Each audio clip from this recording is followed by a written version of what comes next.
Thanks for staying with TVC News. The Chairman and CEO of the Nigerians in Diaspora Commission, Abike Dabiri, has congratulated Nigerian-born broadcaster Richard Edoki, known as Richybongo, on his nomination for Best Newcomer at the National Hospital Radio Awards 2025.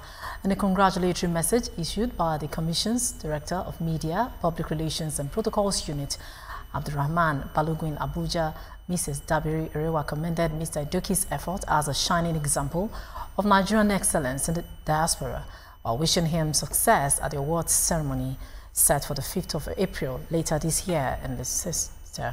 The National Hospital Radio Awards is a yearly event organized by the Hospital Broadcasting Association to honor brilliant contributions to hospital broadcasting across the UK.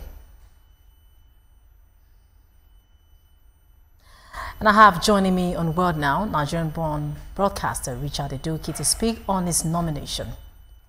Now let's start by congratulating you on your feat as being nominated for the Newcomers category.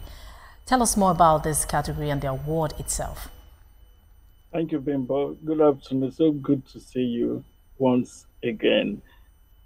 The National Hospital Radio Awards is organized by the Hospital Broadcasting Association here in the United Kingdom. Is made up of hospital radios in different parts of the United Kingdom. And the award is basically to celebrate volunteers that have done so well. We are all volunteers in the hospital radio. We provide comfort, we foster connection and promote well-being for patients and healthcare workers in different hospitals.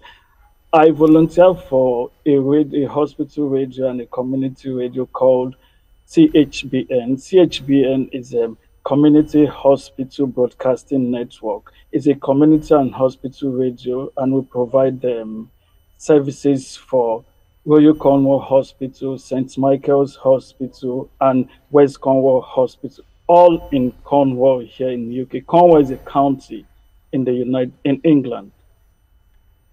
All right, talking about a program you host, African Vibes in Congo, United Kingdom. Tell us unique things about that program. Okay, African Vibe is an idea that came into me when I moved into this part of the United Kingdom, England. Cornwall is, if you look at the map of England, Cornwall is at the tail end of England. And from this part of the country to London, by train would be over 5 hours.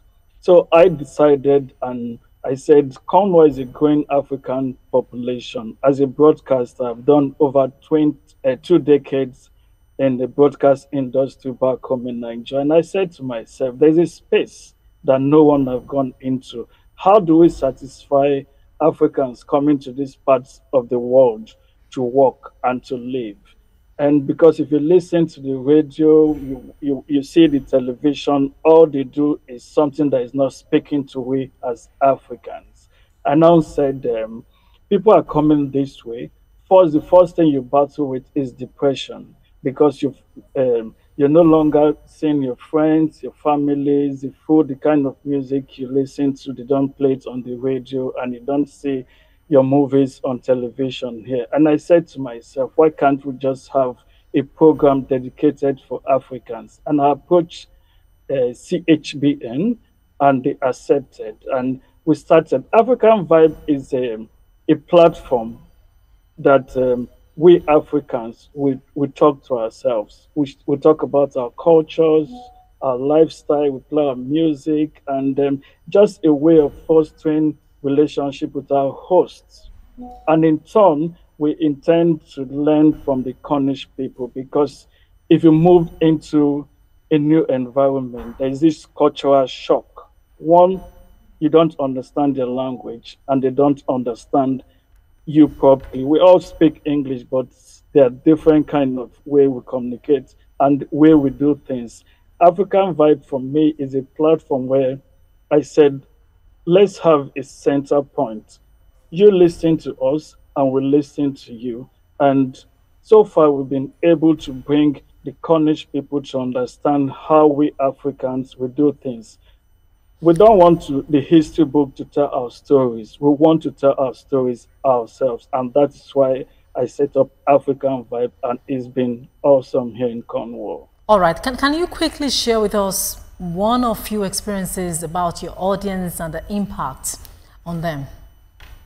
Okay, my audience, when I started, I intend to get hold of Africans in the community. But I now discovered that the Cornish people and people from other parts of the world, they picked interest in want to know what is happening in Africa. I did an episode one time.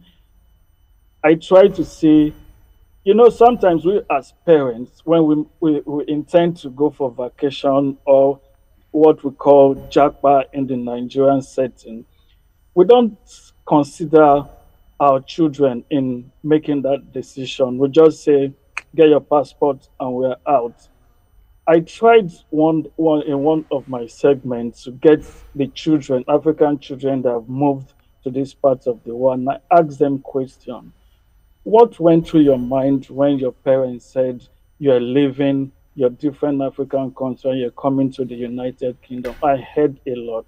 A lot of them didn't pick up the first year, second year, because the way they live, and now they're coming to meet different kind of lifestyle, and this one as adults will pick, will enjoy lots of things. But these kids, do we factor them in our decision making?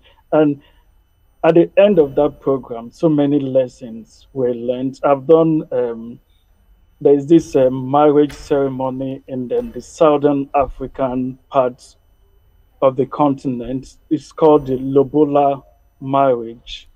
We did that, and that was an eye opener. A Cornish family said they're going to Zimbabwe to pick a wife, and the program exposed them and taught them a lot of things that they never knew they see in Zimbabwe. But I've been able to bring Africa to Cornwall.